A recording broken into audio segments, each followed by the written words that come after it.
Zacharie chapitre 12 au verset 8. En ce jour-là, l'Éternel protégera les habitants de Jérusalem. Alléluia. Et le faible parmi eux. Je ne sais pas si vous m'entendez bien. En ce jour-là, l'Éternel protégera les habitants de Jérusalem. Et le faible parmi eux sera dans ce jour comme David. Alléluia. On aura le temps de relire tout ce chapitre 18, peut-être mercredi. C'est merveilleux, c'est tellement puissant. Mais je veux nous laisser ce matin avec ce verset-là. Parce qu'il y a quelque chose que le Seigneur me disait tout à l'heure, enfin que je sais me remonter pour que je partage avec vous. C'est quelque chose que nous devons comprendre et qui marchera avec nous toute notre vie dans le Seigneur. Le Seigneur dit ici, en ce jour-là, l'Éternel protégera les habitants de Jérusalem, et le plus faible parmi eux sera en ce jour comme David. Alléluia. Le chapitre 12 évoque la délivrance de Jérusalem, la délivrance du peuple, la délivrance de Jérusalem et de son peuple, par rapport aux nations qui dominaient sur lui. Et Dieu annonce un temps de délivrance, un temps où il viendra libérer, il viendra délivrer son peuple. Et l'une des promesses qu'il fait en ce jour-là de délivrance, il dit le plus faible parmi le peuple de Dieu sera dans ce jour comme David. David est considéré comme un grand guerrier, c'était un artiste de la guerre. Et Dieu est en train de dire ici à son peuple, au jour de ma délivrance, je vous amènerai à un niveau où le plus petit guerrier parmi vous, ou le plus faible, celui qui sera considéré comme le plus faible parmi vous, son niveau sera le niveau de David. Son niveau de compétence, son niveau d'exercice au combat, son niveau de capacité de combattre sera le niveau de David. Mais comment on en arrive à ça? C'est pas de la magie. On en arrive à cela, c'est ce que je veux partager avec vous, c'est qu'il y a un processus qui transforme quelqu'un qui n'a aucune vie de prière. Je vous dis, même quelqu'un qui n'a aucune vie de prière, mais qui a l'Esprit de Dieu, il y a un processus qui transforme cette personne-là en un homme de prière qui a au minimum les compétences de David. Et ce processus est très simple. Il faut que nous comprenions l'esprit de prière et ce qui révèle l'esprit de prière. Si nous voulons grandir dans la prière les mois qui viennent, les semaines qui viennent, ou bien nous voulons grandir dans la prière chaque jour de plus en plus, nous voulons grandir dans la prière, grandir dans l'envie de prière, la soif de prière, être rempli de prière. En fait, la prière, c'est l'esprit de prière vous remplit de prière tout le temps, en fait. C'est que vous avez la prière en vous tout le temps. Vous avez sur vos lèvres, vous sentez qu'il y a la prière tout le temps dans votre gorge, dans votre bouche. Il y a la prière tout le temps. C'est que vous devez vous efforcer plutôt à arrêter de prier pour pouvoir répondre aux gens, pour pouvoir faire autre chose. Ce n'est pas le contraire où il faut s'efforcer pour pouvoir trouver la prière. C'est l'inverse. Quand l'esprit de prière est réveillé, vous devez plutôt vous efforcer pour le taire un peu afin de faire autre chose. Mais le processus qui amène à cela, c'est qu'il faut exposer l'esprit de prière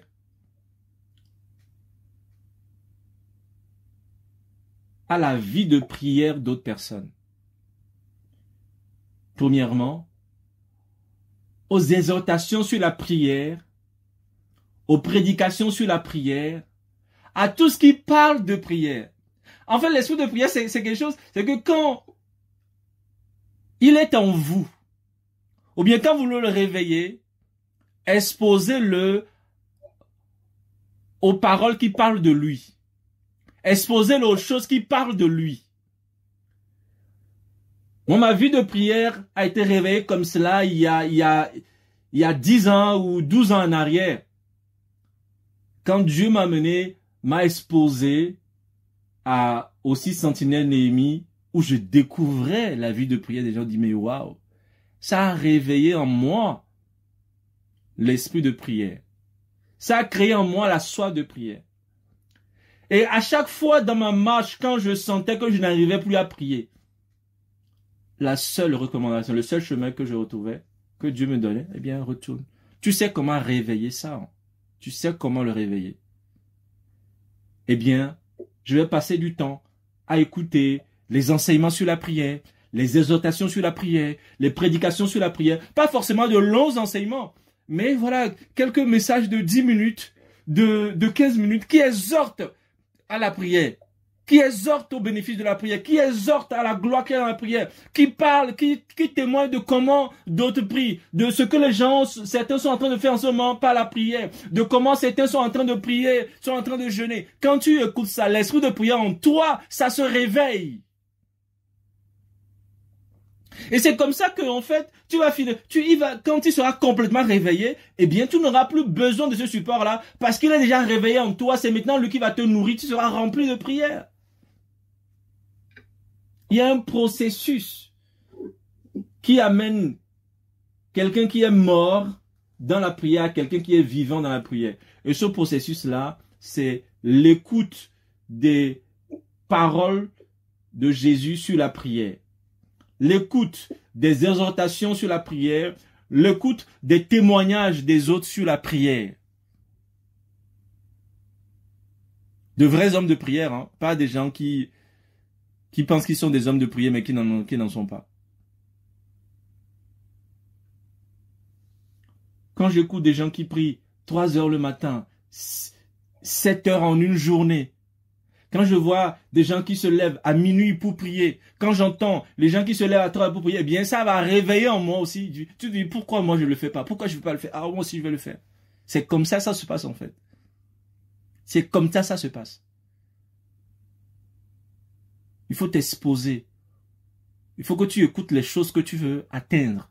La Bible dit la foi vient de ce qu'on attend. Ce que je dis là, c'est pas seulement pour l'esprit de prière. C'est valable pour tout ce qu'on veut atteindre dans le Seigneur.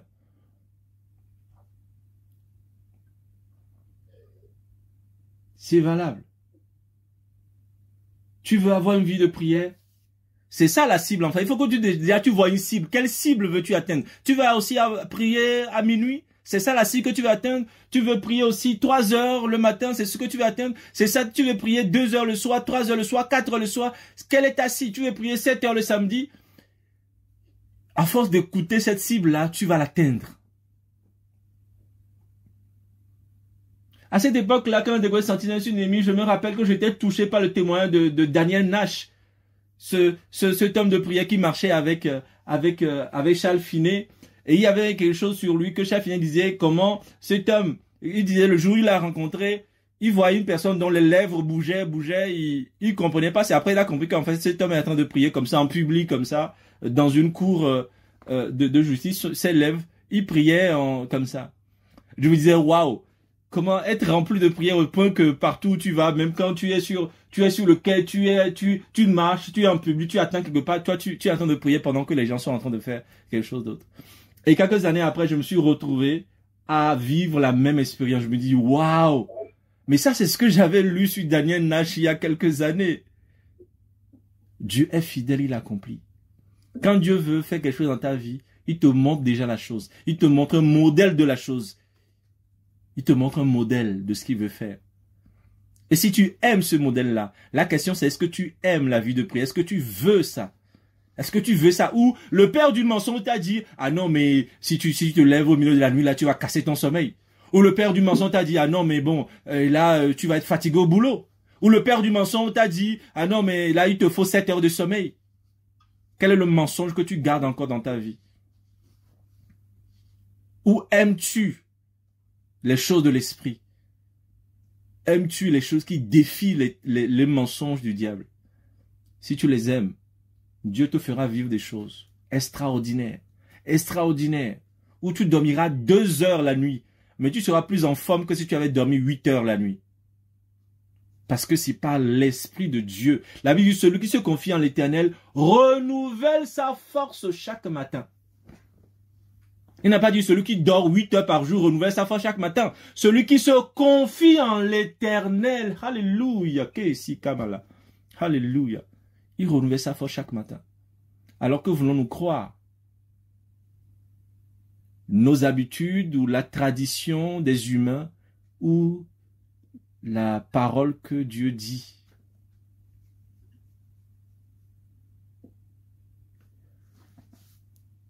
Il faut que chacun essaie de dire là, je vais écouter chaque jour maintenant des messages qui me parlent de la prière, des messages qui m'exhortent à la prière, des messages des gens qui me disent, voilà, qui témoignent de comment l'esprit de prière les utilise, comment l'esprit de prière les exhorte. Et toi aussi, allez, tu vas te lever, tu prends les versets sur lesquels ils vont s'appuyer, les versets par lesquels Dieu les a parlé, tu prends aussi ces versets-là, toi aussi tu pries avec ce verset, toi aussi tu demandes au Seigneur d'accomplir ces versets-là dans ta vie. Il y a toujours ça. Il y a toujours une parole qui réveille quelque chose. La Bible dit qu'au commencement, l'Esprit de Dieu se mouvait au-dessus des eaux et c'est là que la parole est venue, quand la parole dit que la lumière soit bien, la lumière fut. Puisque l'Esprit de Dieu n'est pas en mouvement, ne réalise pas les choses tant que la parole n'est pas annoncée. Donc il faut que la parole l'accompagne. Il faut que nous saisissions une parole. Quand une parole passe quelque part, quand une parole correspond à ce que nous voulons vivre, nous la saisissons et là, l'Esprit de Dieu va venir l'accomplir dans nos vies.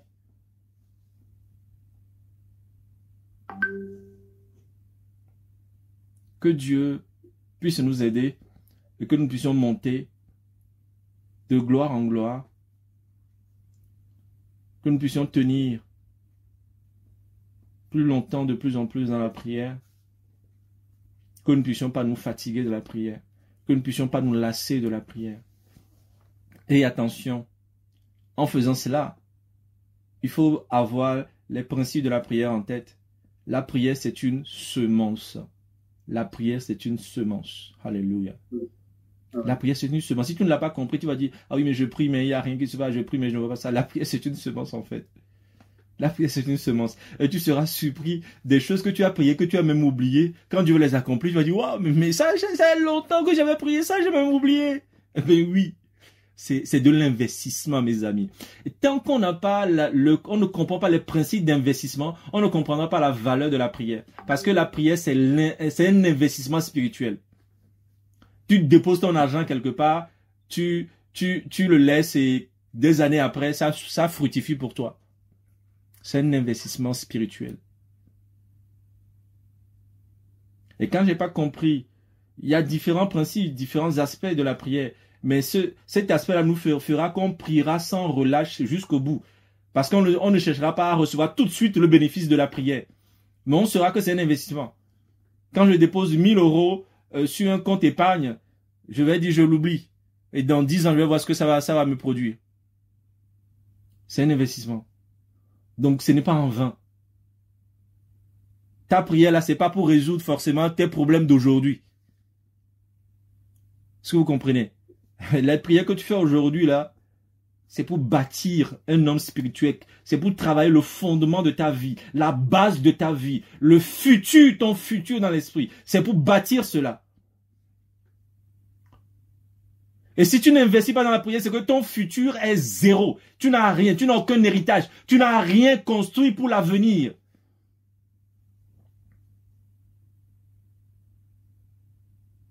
La prière est une semence.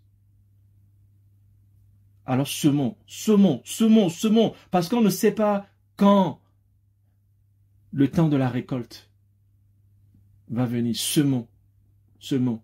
Celui qui ne sème rien ne pourra pas s'attendre à moissonner. Il faut semer avant d'attendre la moisson. Semons, mes amis, semons.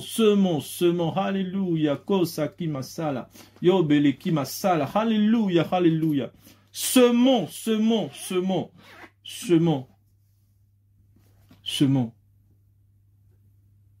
Nous verrons que Dieu ne ment pas, il est fidèle. Des gens peuvent nous voir d'une manière aujourd'hui. Mais c'est parce que j'ai mis tout mon investissement dans quelque chose d'autre en fait. Que vous ne voyez pas encore. Alors soudain ils vont dire, mais d'où vient ce gars-là? Mais d'où vient cet homme-là? Mais d'où vient cette femme-là? Mais on ne le connaissait pas. Mais qui est son père spirituel? Parce que les gens pensent, ou même nous pensons que les gens qu'on peut voir, des gens qui sont venus comme ça, ils sont apparus comme ça. Non. C'est parce qu'ils ont semé quelque chose dans l'esprit. Et que le temps de la moisson est venu pour eux. Sème, bien-aimé, au nom de Jésus. J'aimerais vous partager, que vous compreniez que le changement, quand Dieu veut nous changer, quand Dieu veut nous amener quelque part, il y a un changement qui se fait. Ce changement se fait par un processus. Comprenons toujours qu'il y a un processus. Et le processus pour nous transformer pour réveiller l'esprit de prière en nous, c'est nous exposer aux œuvres de l'esprit de prière. D'accord? Nous exposer aux œuvres de l'esprit de prière. Quand on t'expose aux œuvres de l'esprit de prière, eh bien, l'esprit de prière en toi se réveille. L'esprit de prière se communique. Lorsque tu entends ces œuvres, eh bien, il vient en toi. Il vient sur toi pour accomplir les mêmes choses en toi. Donc, que Dieu nous fortifie. Que Dieu nous fortifie. Je suis convaincu que Dieu fera ces choses. Exposons-nous davantage. Oublions les prédications doctrinales, etc. Si tu veux quelque chose, écoute le message de ce que tu veux jusqu'à ce que tu l'aies obtenu. Amen. Écoute ce que tu veux. Mets-toi. Oublie autre chose. Mets-toi là-dessus. Ne fais pas plusieurs combats à la fois. Ça même c'est de la distraction. Quand Satan veut t'amener vers voilà, un message qui va te parler d'un truc qui ne correspond à ce que Dieu est en train de faire dans cette saison-là, oublie, c'est pas la saison. C'est pas la saison. Il y a des saisons d'intercession, il y a des saisons d'adoration, il y a des saisons de toutes sortes. Discerne la saison où Dieu veut t'amener. En ce moment, quand j'ai même envie d'adorer Dieu, de le louer un peu, en fait, j'ai l'impression qu'il y a un blocage. C'est une saison d'intercession pour moi. Il veut pas que je quitte ce total d'intercession là jusqu'à ce que j'ai obtenu ce qu'il veut me donner là-bas. Alors là, j'irai dans autre chose. Chacun doit discerner quelle est la prière qui est facile pour moi. En fait, quelle est la prière dans laquelle je vois l'onction de Dieu sur moi? Quelle est la prière qui est pour moi, pour que je ne force pas en ce moment? C'est que c'est la saison pour cette prière-là. C'est la louange. Tu veux intercéder, mais tu n'arrives pas. Il n'y a que la louange qui revient. C'est l'adoration. C'est quoi? C'est l'intercession. Mais il y a aussi des temps où c'est juste peut-être la parole. C'est la parole. Dieu ne me suscite pas dans la prière. C'est la parole. Mais chacun doit voir la saison, le temps que Dieu est en train de passer avec lui.